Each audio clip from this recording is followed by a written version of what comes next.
My name is Harper St. Clair, and at 28 years old, I realized that in the eyes of my father I was never a son. I was an underperforming asset.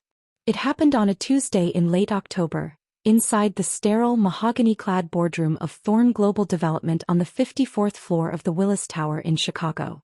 Outside, a freezing rain blurred the skyline, streaks of water racing down the reinforced glass panes that cost $12,000 per sheet. I was sitting there, nursing a lukewarm espresso from the breakroom's Jura Giga 10 machine, while my father, Alistair, stared at a spread of quarterly projections like he was looking at a death warrant. Beside him sat my brother, Leo, wearing a tailored navy suit from Tom Ford that probably cost more than my first car. "Julian," my father said, his voice dropping into that low vibratory register that usually preceded a corporate execution. "The Oak Street project is hemorrhaging capital. We are looking at a 4% overrun on structural steel alone. I put you in charge of oversight to see if you had the stomach for the family legacy, but it seems you're more interested in the poetry of architecture than the cold reality of a balance sheet." He didn't even look at me. He just slid a manila folder toward Leo. "Leo is taking over the site effectively immediately. You are being reassigned to the archives in the basement. It's quiet there. No one will bother your creative sensibilities." The injustice of it didn't just sting. It felt like a physical weight pressing against my lungs. I was the one who had spent 18 months on site, wearing a battered white hard hat and 2022 Timberland Pro boots, breathing in the dust of pulverized concrete while Leo was off in Mykonos on a 10-day bender that cost the company 6 figures in entertainment expenses. I was the one who caught the foundation error in the north pylon that would have brought the whole spire down in a decade. But in this family, the truth was a currency we didn't trade in. I stood up, the legs of my Herman Miller Aeron chair scraping against the polished oak floor with a screech that made Leo wince.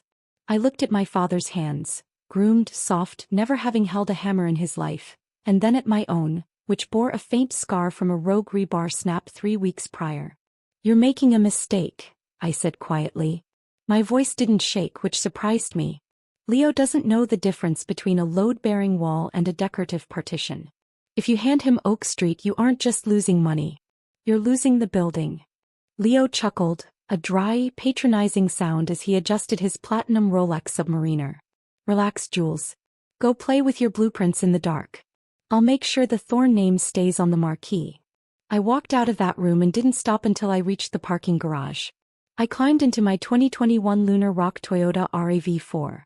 A vehicle my father mocked for being middle-class trash, and sat in the silence for a long time.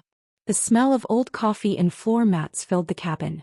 My salary was exactly $84,000 a year, and after taxes and my modest apartment rent in Lincoln Park, I had enough to survive, but not enough to fight a billionaire. Or so I thought. But I'm getting ahead of myself. Let me take you back to how it started. To the years of being the backup child, the one who worked the double shifts while the favorite child took the bows. For years, I accepted the crumbs of affection Alistair tossed my way, thinking that if I just worked harder, if I just saved one more project from the brink of disaster, he would finally see me. I didn't realize that to a man like Alistair Thorn, you are only as valuable as the lie you can help him maintain. As I pulled out of the garage and onto the rain-slicked pavement of Wacker Drive, I saw the construction crane of the Oak Street project looming in the distance, a skeletal giant against the gray sky. I knew something they didn't. I knew that the structural integrity of that building relied on a specific sequence of tensioning that only I had the data for. Leo thought he was inheriting a gold mine. He didn't realize he was taking the keys to a ticking time bomb. Family isn't always a safety net. Sometimes it's the very thing that teaches you how to survive a fall. And as the city lights began to flicker on, I realized I was finally ready to let go of the rope. On the night of my sister's engagement gala, my father told me I was nothing more than a background character in our family's legacy. We were standing in the ballroom of the Willard Intercontinental in Washington, D.C., a space dripping with history and gold leaf where the rental fee alone starts at $15,000 for a single evening. I stood there in the corner, clutching a glass of sparkling water that cost $9 plus a 20% service charge, watching the light catch the heavy crystal chandeliers. My father, Arthur, a retired brigadier general with a spine made of iron and a heart made of cold flint, didn't even look at me when he spoke. He was too busy watching Chloe, my younger sister, who was glowing under the spotlights like a polished diamond. To the world, I am a logistics coordinator, a boring title for a boring girl who moves papers in a cubicle. In reality, I am a senior intelligence analyst at the Pentagon with a TS/SCI clearance, holding the lives of hundreds in my hands every time I authorize a drone swarm over a high-conflict zone. But to my father, my silence was my failure. He saw Chloe's career as a public relations strategist for high-profile political candidates as moving mountains, while my work was just paper pushing. The financial and emotional chasm between us was a calculated design from the very beginning. My father spent $85,000 on Chloe's failed congressional campaign 2 years ago, writing it off as a necessary investment in the St. Clair brand. Meanwhile, I spent 48 grueling months paying off exactly $112,320 in student loans, a debt I accrued because my father decided I didn't have the leadership potential to warrant a draw from the family trust. I worked 14-hour shifts in windowless SIFs, breathing filtered air and staring at satellite telemetry, while Chloe cruised around Arlington in a $72,000 Alpine white 2024 BMW X5, a graduation gift from Dad that she had already dented twice without consequence. I remember the morning my 2014 Honda Civic with the rusted fender finally gave up the ghost in the Pentagon parking lot. I was standing in the rain, trying to jumpstart the battery with a pair of cheap cables while Chloe called me to ask if I could swing by her favorite boutique in Georgetown to pick up a $1,200 Ralph Lauren blazer she'd had tailored. She didn't offer to help with the car, she just complained about the traffic. At the gala, the air smelled of expensive lilies and the faint metallic tang of the $500 an ounce beluga caviar being served on silver trays. My father's voice cut through the soft hum of the string quartet like a serrated blade, loud enough for the Undersecretary of Defense standing nearby to hear. He told me to stop pretending my little desk job mattered. He gestured to Chloe, who was laughing with a senator, her hand resting on the sleeve of her fiancé's bespoke tuxedo.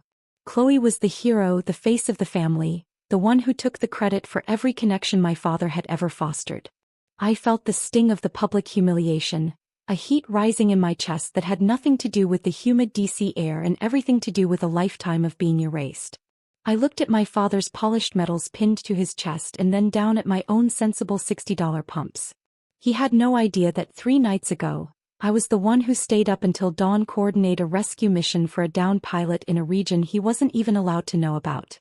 He saw a background character, but as I watched him toast to Chloe's unmatched brilliance, I realized that the background is where the real power lies, and the silence I had maintained for years was about to become his greatest liability. Moving mountains is easy when someone else is silently clearing the path, but I was done being the shovel. On a humid Tuesday at exactly 1945, I realized that my family had turned my entire existence into a ghost story while they worshipped a false idol. We were seated at a circular corner table at the Capitol Grill in downtown DC. An establishment where the dark mahogany walls and the smell of dry-aged beef served as the backdrop for the city's most ruthless power plays. The bill for the evening was already climbing past $1,800, anchored by a round of $600 Wagyu steaks that glistened under the low amber glow of the recessed lighting.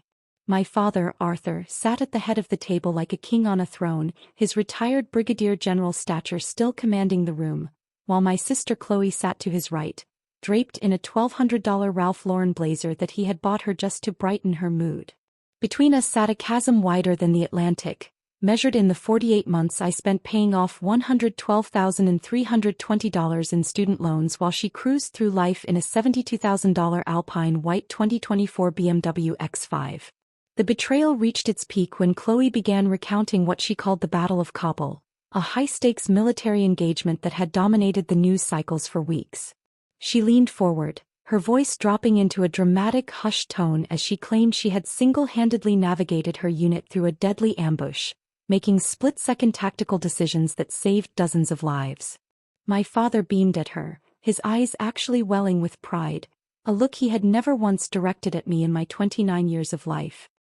He raised a glass of 25-year-old Macallan and looked directly past me, his gaze cutting through me as if I were nothing but a smudge on the glass. To real service he toasted, his voice booming over the soft clinking of silver against bone china, not like some people who hide in air-conditioned offices and move papers while others bleed for this country. The entire table filled with active-duty colonels and longtime family friends who smelled of expensive cigars and starch, erupted into laughter. As the laughter echoed off the wood-paneled walls, I felt a sharp rhythmic vibration in my pocket. It was a priority ping from my secure government-issued device, a notification reserved only for Tier 1 intelligence analysts at the Pentagon. I didn't need to look at the screen to know what it was because I was the one who had spent 18 hours straight in a windowless FEF, staring at a high-definition satellite feed of the very miracle Chloe was currently claiming as her own. I was the one who had authorized the tactical drone reroute and the precision air support that had actually cleared that path for her unit. While I sat in my $40 scrubs and sensible shoes, she was taking credit for the blood and sweat I had spilled in the shadows. The sheer weight of the injustice felt like a physical pressure against my ribs, a reminder that the world loves a hero they can see, even if that hero is a lie. My father continued to praise her warrior spirit, completely oblivious to the fact that his background character daughter held the literal power of life and death in her fingertips every single day. I looked down at my plate at the perfectly seared steak I could barely taste, and realized that family isn't about blood or shared history. It's about who stands by you when the lights go out, and at this table I was standing entirely alone. The silence I maintained wasn't a sign of weakness, but as I felt that phone vibrate again, I knew the dynamic was shifting. Chloe was moving mountains in her mind, but I was the one who controlled the earth beneath her feet, and very soon, I would decide when to let it shake. I sat in my 450-square-foot studio apartment in Crystal City at 2:15 a.m., the oppressive silence of the room punctuated only by the low hum of my customized workstation and the distant rhythmic clatter of the Blue Line train passing through the tunnel below. The only light in the cramped space came from the harsh clinical blue glow of three 32-inch Dell ultrasharp monitors, their radiance reflecting off the surface of a cold, forgotten cup of $2 instant coffee that had long since developed a thin, oily film. My eyes were burning, the kind of deep, sandy ache that comes from 18 hours of staring at encrypted satellite telemetry, but I couldn't look away from the spreadsheet I had titled The Cobble Discrepancy. On the left monitor, I had pulled up the official press releases from the Department of Defense and my father's glowing, boastful Facebook posts, which had already garnered over 400 likes and 76 shares from his retired military circles, all praising Chloe's unmatched tactical brilliance. On the right monitor, I had the raw truth, the unedited GPS telemetry from her unit's encrypted black box and my own time-stamped mission logs from the Pentagon's secure server. I realized in that moment that my silence over the last decade wasn't a product of modesty or professional ethics, as I had tried to convince myself during those long 14-hour shifts in windowless rooms. It was a weapon, a dormant cell of truth that I was finally choosing to activate. I reached across my cluttered IKEA desk, pushing aside a stack of unpaid medical bills and a half-eaten protein bar, and pulled out a yellow legal pad and a matte black Fisher Space pen. With a hand that was surprisingly steady, I began to calculate the literal and figurative cost of my sister's manufactured heroism. I started with the 3 years of stolen prestige, the promotions she had bypassed more qualified officers to receive, and the $43,205 in misappropriated veteran grants she had secured using the very combat commendation I had silently facilitated from my desk in Virginia. I wrote down the price of the $72,000 white BMW X5 sitting in her climate-controlled garage and the $1,200 Ralph Lauren blazers she wore to every family dinner while I calculated the interest on my $112,320 in student loans. The numbers on the page began to blur as I accounted for the emotional tax. The way my father looked at her like she was the second coming of Patton while he treated me like a clerical error in the St. Clair bloodline. I detailed the specific reroute I had authorized at 3:42 Zulu time on that Tuesday in June, a reroute that moved a Reaper drone into position to clear a path through a ravine Chloe claimed she had secured with grit and a sidearm. The raw data didn't lie. It showed her unit stationary for 20 minutes while the ordnance I requested did the heavy lifting. As the clock on my wall ticked toward 3 a.m., I stared at the final figure on my legal pad. One broken sister, one fraudulent legacy, and a debt that could never be repaid with an apology. I realized then that while Chloe was the face of the family, I was the one who controlled the nervous system of her reality. She had been cruising on the fumes of my labor for too long, and as I looked at the Submit button on the anonymous whistleblower portal of the Inspector General's office, I understood that family isn't about blood or the names on a bronze plaque. It is about who holds the ledger when the audit finally begins. I wasn't just a background character anymore. I was the architect of the collapse that was about to level the St. Clair name to the foundation. I spent exactly $2,500 of my hard-earned savings to hire Elias Vance, a forensic auditor who operated out of a mahogany-lined office in a pre-war building on K Street that smelled perpetually of expensive Cavendish tobacco and leather-bound law books. The retainer fee felt like a heavy weight leaving my bank account, especially considering it represented nearly 3 months of my strict grocery and utility budget. But as I sat in one of his $4,000 hand-tufted Chesterfield leather chairs, I knew it was the soundest investment I had ever made in my life.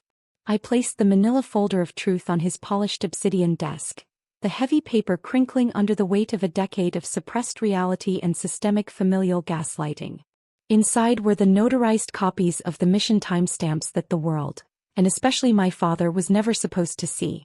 I pointed to the entry for 3:14 and 22 seconds a.m., the exact moment the encrypted GPS telemetry showed Chloe's unit had stopped moving entirely, frozen in a bunker while she likely hyperventilated into her comms. Just below that was the entry for 3:15 and 5 seconds a.m., the digital footprint of the moment I issued the manual override command from my workstation in Virginia, rerouting a MQ-9 Reaper drone to provide the kinetic support she would later claim as her own tactical genius. Vance adjusted his gold-rimmed spectacles and leaned into the light of a green-shaded banker's lamp, his eyes scanning the data with the cold, predatory precision of a man who lived to dismantle legacies built on sand. We spent the next 3 hours dissecting the financial fallout of her deception, cross-referencing her military pay stubs with the specific mission logs I had smuggled out of the SAF. We found every cent of the $112,320 she had collected in unearned combat pay and specialized hazard bonuses, funds that should have gone to the soldiers actually holding the line instead of a woman who spent her deployment sending me panicked, misspelled text messages begging for a way out.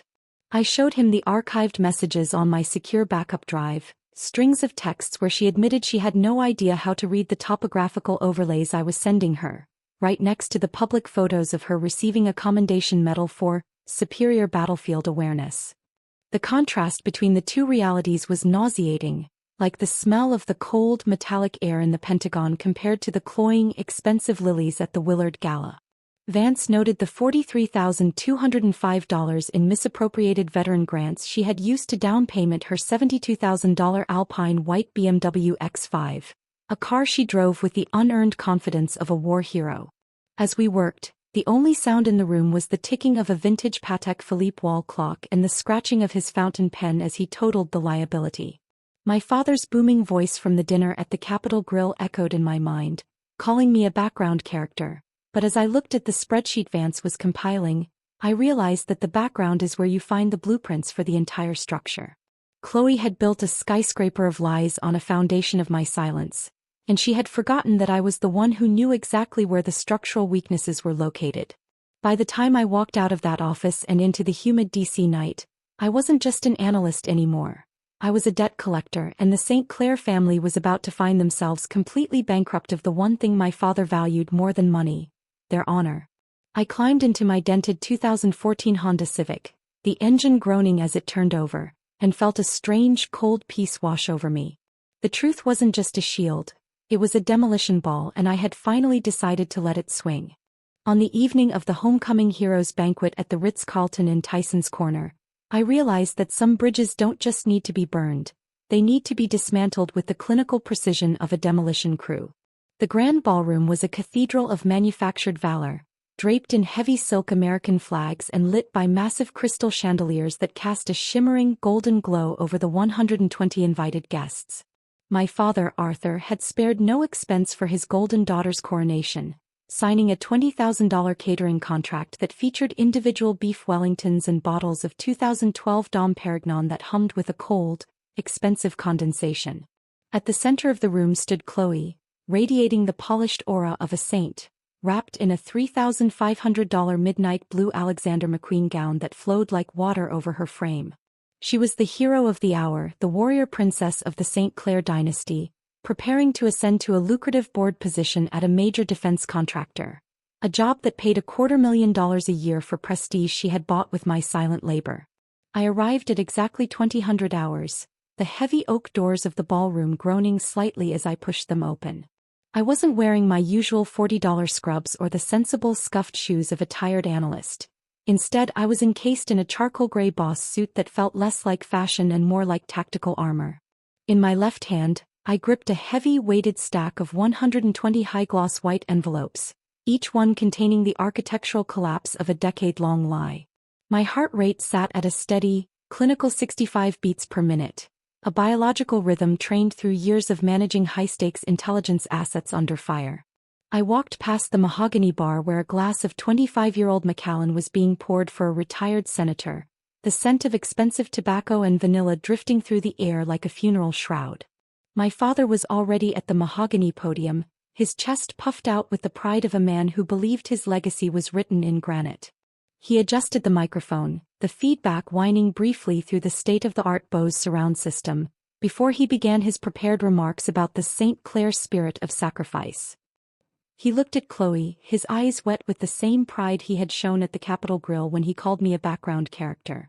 He was seconds away from announcing her promotion, seconds away from cementing a fraud that had cost the taxpayers over $112,000 in misappropriated combat pay. I moved through the tables with the silence of a ghost, placing an envelope in front of every high-ranking officer, every politician, and every family friend who had ever laughed at my little desk job. The envelopes were thick, the high-gloss paper cool against my fingertips as I slid them onto the white linen tablecloths next to the silver butter knives. Each one contained the mission timestamps from Elias Vance's audit, the cold, hard data showing that at 3:14 and 22 seconds a.m., the warrior of Kabul was actually hiding in a bunker while I, from a windowless room in Virginia, issued the manual override command that saved her life. As my father reached the crescendo of his speech, mentioning the blood Chloe shed for this nation, the first few guests began to break the wax seals. The sound of tearing paper was small, almost insignificant, but in the context of that room, it sounded like a structural failure. I reached the front table just as my father gestured for Chloe to join him, and for the first time in 29 years, I didn't look away when his eyes met mine. I placed the final envelope directly onto his teleprompter. Family isn't about protecting a name or sharing a trust fund. It is about the integrity of the truth, and as the room began to go deathly silent, I realized that I wasn't just a logistics coordinator anymore. I was the one who had finally turned off the lights on their fairy tale. At 2012, on the night of the Homecoming Heroes Banquet, I watched the air leave my father's lungs as the truth finally flickered to life on a 20-foot projection screen.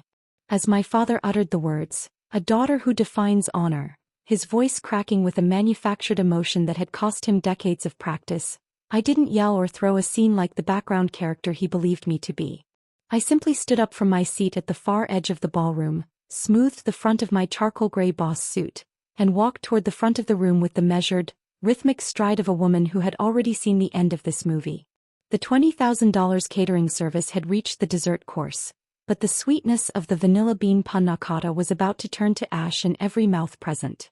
I handed the first high-gloss white envelope to the chairman of the board for Vanguard Defense, a man whose annual compensation package exceeded $14 million and who was currently holding a pen ready to sign Chloe's future.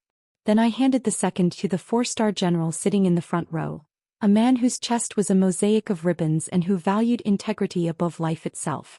"Honesty is the first chapter in the Book of Wisdom," I said into the microphone, my voice amplified by the state-of-the-art Bose L1 Pro sound system, cutting through the stunned silence that followed my sudden intrusion.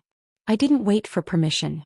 I walked to the tech podium and plugged an encrypted Kingston IronKey USB drive into the interface, my fingers moving with the muscle memory of 10,000 hours spent in the windowless sifts of the Pentagon.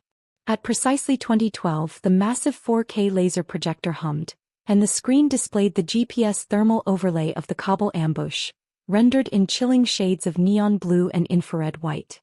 The room went so quiet you could hear the low mechanical hum of the building's HVAC system and the faint clinking of a silver spoon hitting a china saucer in the back of the hall.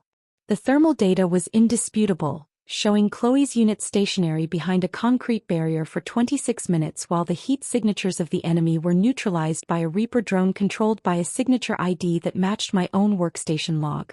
On the screen, the mission clock ticked forward, showing the manual override command I had issued at 3:15:05 a.m., while Chloe's heart rate monitor, synced to the display, showed she was in a state of total catatonic shock, not tactical leadership. My father stood frozen at the podium, his hand still resting on the $3,500 Alexander McQueen dress of his golden child, but his eyes were fixed on the data that proved his entire legacy was a counterfeit. Chloe's face, usually so polished and regal, began to crumble under the weight of 120 high-gloss envelopes being opened simultaneously across the room. The sound of tearing paper became a chorus of execution. I looked at the general, who was now comparing the official commendation in his hand with the raw telemetry on the screen, his face hardening into a mask of pure military steel. I had spent 48 months paying off $112,320 in debt while Chloe lived in a $72,000 BMW bought with the blood money of this lie. But as the chairman of the board slowly put his pen away and looked at her with a mixture of pity and disgust, I knew the debt was finally being settled. Family isn't about the name on the trust fund or the medals on a blazer. It is about who has the courage to stand in the light when the curtains are pulled back. I walked off the stage, leaving the screen glowing with the evidence of her cowardice and my competence. And as I pushed through the heavy oak doors of the Ritz-Carlton, I felt the cool night air hit my face for the first time as a woman who was no longer a ghost. The St. Clair name was burning, and I was the one who had finally provided the spark. At precisely 2014, I stood in the center of the Ritz-Carlton ballroom and watched the carefully constructed myth of the St. Clair legacy dissolve under the clinical glare of high-definition satellite telemetry. The silence that gripped the room was absolute, a heavy, suffocating vacuum that seemed to suck the oxygen out of the lungs of the 120 guests who only minutes ago had been toasting to my sister's manufactured heroism. I stood behind the mahogany podium, my hands steady as I gripped the edges of the cold wood, while my voice was projected through the $5,000 state-of-the-art Bose L1 Pro sound system with a clarity that made every syllable feel like a surgical incision. At 3:14 on that humid Tuesday in June, I began, my gaze sweeping across the front row where the four-star general and the chairman of Vanguard Defense sat frozen like wax figures. Captain Chloe St. Clair was not leading a tactical charge through the Valley of Kabul as her official commendation suggests. I gestured toward the massive projection screen where the encrypted GPS thermal overlay pulsed in shades of infrared white and electric blue, revealing the undeniable truth of her location. She was 2.5 miles away from the kinetic engagement, huddled inside a reinforced concrete bunker with a signature ID that remained stationary for 26 minutes. While I, the woman my father dismissed as a mere desk worker moving papers in a windowless room, was the one issuing the manual override commands from my workstation in Virginia to reroute MQ-9 Reaper drone. I pointed to the time-stamped mission logs glowing on the screen, specifically the entry at 3:15:05 a.m. which showed the exact moment I authorized the precision strike that cleared the path Chloe later claimed to have fought through with nothing but grit and a sidearm. The room was so deathly quiet that the sudden sharp clang of a sterling silver fork hitting a china saucer at table 4 echoed through the hall like a gunshot, and I watched out of the corner of my eye as a colonel in full dress blues stared at the screen with an expression of dawning horror. My father's face underwent a terrifying transformation, shifting from a mask of paternal pride to a shade of mottled, deep crimson that looked like a looming medical emergency, his hand trembling as it remained suspended in the air where he had been preparing to toast his golden child. Beside him, Chloe was a portrait of total collapse, her $3,500 midnight blue Alexander McQueen gown suddenly looking like a shroud as she slumped in her gilded chair. Her fingers, tipped with a $200 French manicure that was now being ruined as she frantically pilled at the heavy white linen tablecloth, were ghost white at the knuckles. She didn't look like a captain of the United States Army. She looked like a small, caught animal realizing the trap had finally snapped shut. I looked at the chairman of the board, who was now slowly closing the leather-bound contract he had intended to offer her, his eyes moving from the screen to Chloe with a mixture of cold professional disgust and pity. This was the cost of 3 years of stolen prestige and $43,205 in misappropriated veteran grants that had funded her $72,000 Alpine white BMW X5. As the mission clock on the screen continued to tick, showing the cold, hard data of my labor versus her cowardice, I realized that the background character had finally stepped into the light, and the fallout was going to be total. Family isn't a shield for lies or a trust fund for the undeserving. It is a ledger that eventually requires an audit, and as I watched the St. Clair name burn in the reflection of those blue monitors, I knew that for the first time in 29 years, I was the only one in the room who was truly free. Watching the tactical demolition of my father's legacy felt less like a betrayal and more like an overdue architectural audit of a condemned building. As the glowing blue infrared light from the projection screen washed over the stunned faces of Washington's elite, I moved from the technical details of the battlefield to the cold, hard numbers of the financial rot that had hollowed out our family from the inside. I didn't stop at the combat logs or the GPS telemetry that proved Chloe was hiding in a bunker while I saved her unit from a windowless room in Virginia. Instead, I opened the final file on my encrypted iron key drive, titled The St. Clair Liability. The $5,000 Bose sound system carried my voice with chilling precision as I began to list the line items of a 3-year fraud that totaled exactly $43,205 in misappropriated veteran grants and hero donations. These weren't just abstract numbers on a spreadsheet. They were the itemized receipts for Chloe's luxury spa retreats at the St. Regis Aspen Resort, where she spent $6,400 on a single weekend while I was eating 39-cent ramen to cover my $112,000 student loan payment. I showed the digitized invoices for her collection of designer handbags, including a $4,800 Chanel boy bag purchased with funds intended for the families of fallen soldiers from her own brigade. The reaction in the Ritz-Carlton ballroom was instantaneous and visceral, a wave of social rejection that moved through the crowd like a physical cold front. I saw a retired lieutenant general at the front table stand up so abruptly that his heavy mahogany chair screeched against the marble floor, a sound that cut through the low hum of the HVAC system like a blade.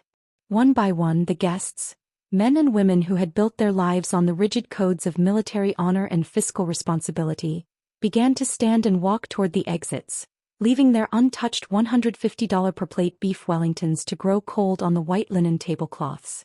The air in the room, once thick with the scent of expensive lilies and vintage Macallan, now felt thin and caustic. The chairman of the board for Vanguard Defense, a man who had been seconds away from handing Chloe a $250,000 career, stood up and straightened his charcoal gray suit jacket with a look of profound, icy disgust. He didn't look at my father. He looked directly at Chloe, who was shaking so violently that her $200 French manicure was literally scraping against the wood of the table, and whispered 2 words that carried more weight than any court-martial: "You're finished."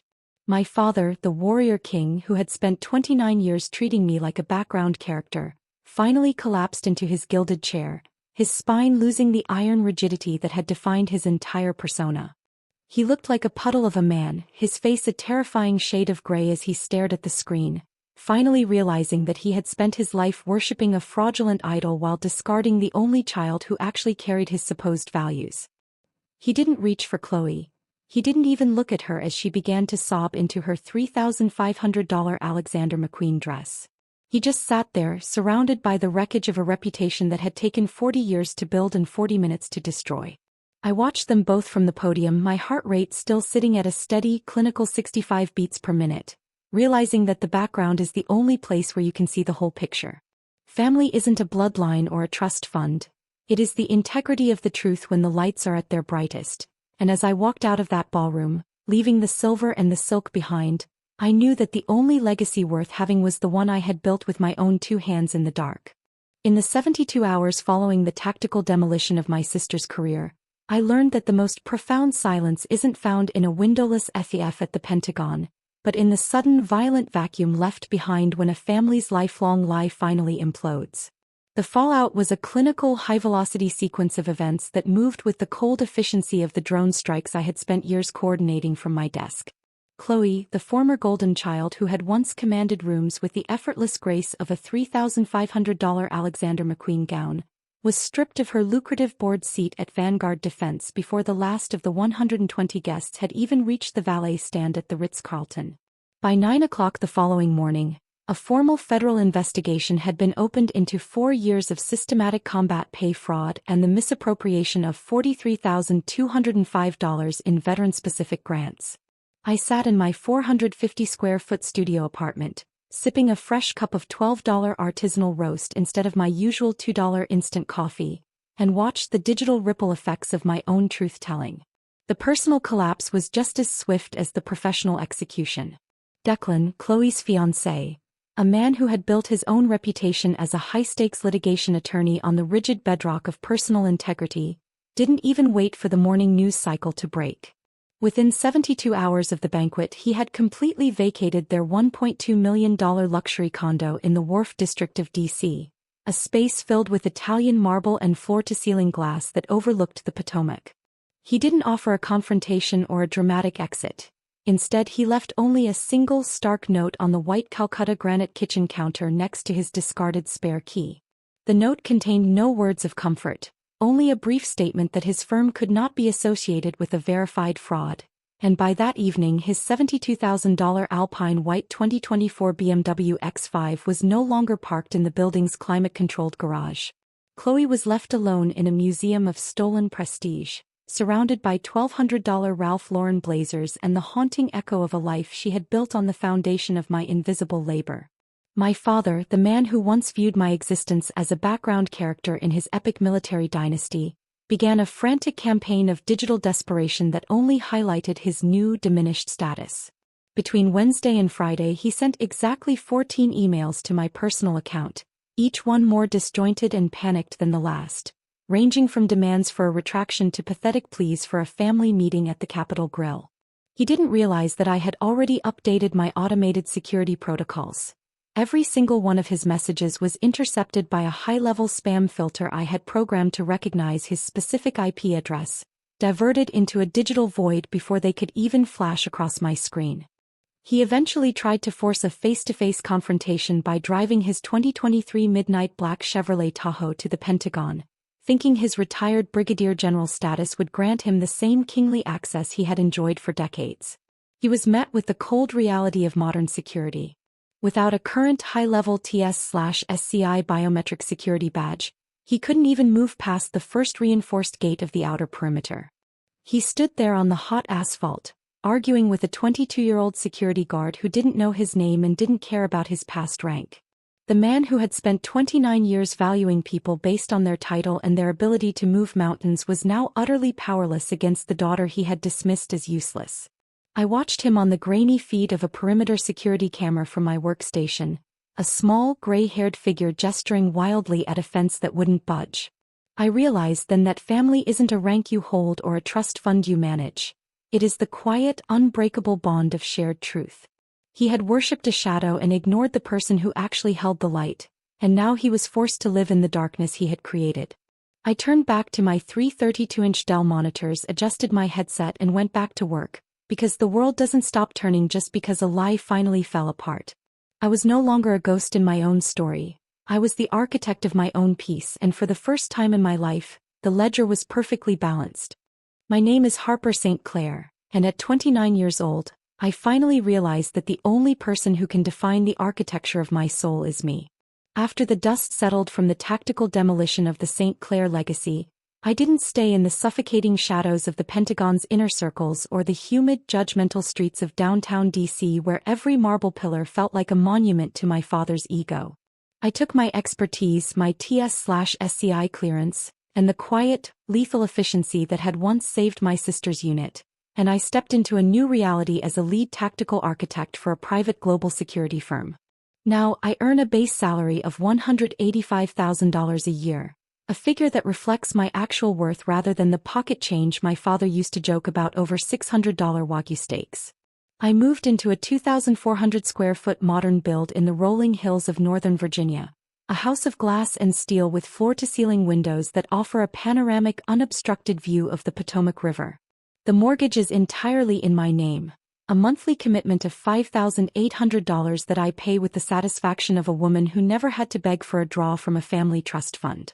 The interior of my home is a study in quiet, clinical honesty, far removed from the cluttered trophies and fake mahogany warmth of my childhood home in Greenwich.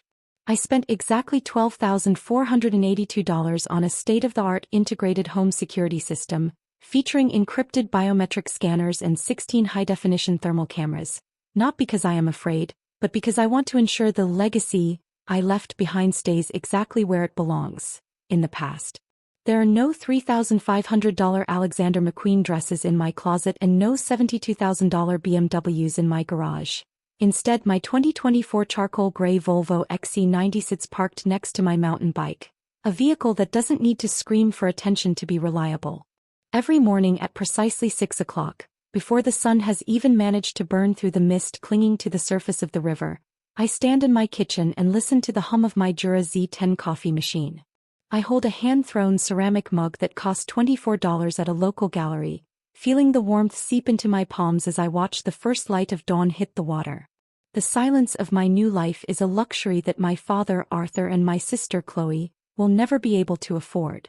While they are likely still drowning in the fallout of federal fraud investigations and the social bankruptcy of their own making, I am breathing air that isn't thick with lies.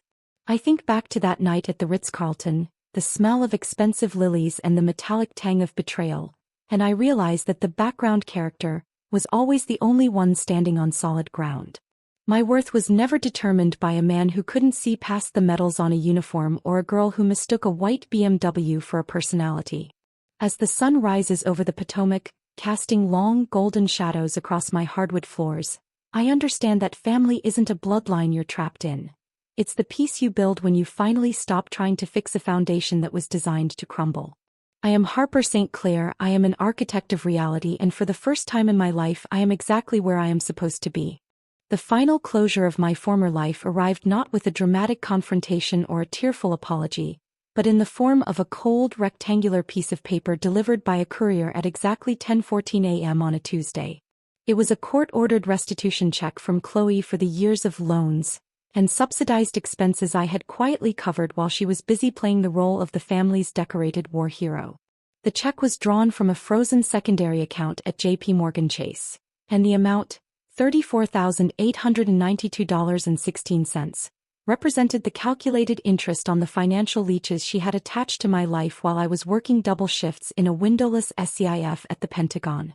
I sat at my minimalist white oak dining table in my new Potomac modern build, the 2024 sunlight streaming through the floor-to-ceiling glass and catching the dust motes dancing over my morning cup of $11 Blue Mountain coffee.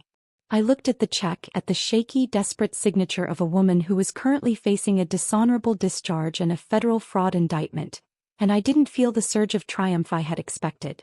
Instead, I felt a profound clinical sense of detachment, the kind of stillness that follows a successful surgical extraction of a malignant tumor. I didn't cash the check. The thought of that tainted money sitting in my savings account, alongside my hard-earned $185,000 salary as a lead tactical architect, felt like an insult to the integrity I had fought so hard to reclaim. I pulled out my laptop, a high-performance 2025 Razer Blade 16 with a matte black finish, and redirected the entire sum to a verified 501c3 charity dedicated to providing legal and mental health support for actual combat veterans who had been denied their rightful benefits. As the transaction complete notification blinked on my screen, I felt the last lingering thread of the St. Clair legacy snap. My father, Arthur, had stopped sending the 14 daily frantic emails after my legal counsel issued a formal cease and desist order, and the man who once valued rank above all else was now a ghost haunting the corridors of a suburban golf club where no one wanted to hear his stories anymore. He was powerless against the daughter he had once called useless, a man whose only remaining currency was a name that had become synonymous with a headline-grabbing scandal in the Washington Post. My life now is defined by a different kind of precision, one that isn't dictated by the needs of a toxic family or the demands of a fraudulent sister.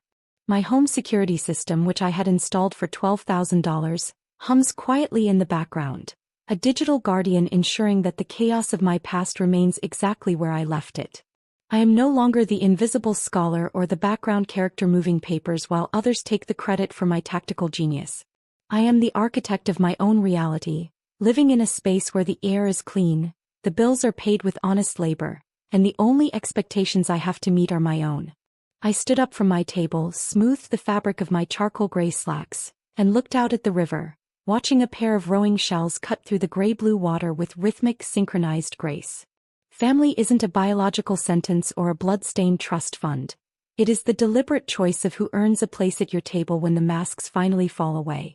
As I turned to start my workday, I realized that the greatest victory wasn't seeing Chloe fall or watching my father's pride crumble. It was the fact that I could finally breathe without waiting for someone else's permission. I had surgically removed the rot, and in the silence of my modern sanctuary, I finally understood that being whole was worth every single cent I had lost along the way.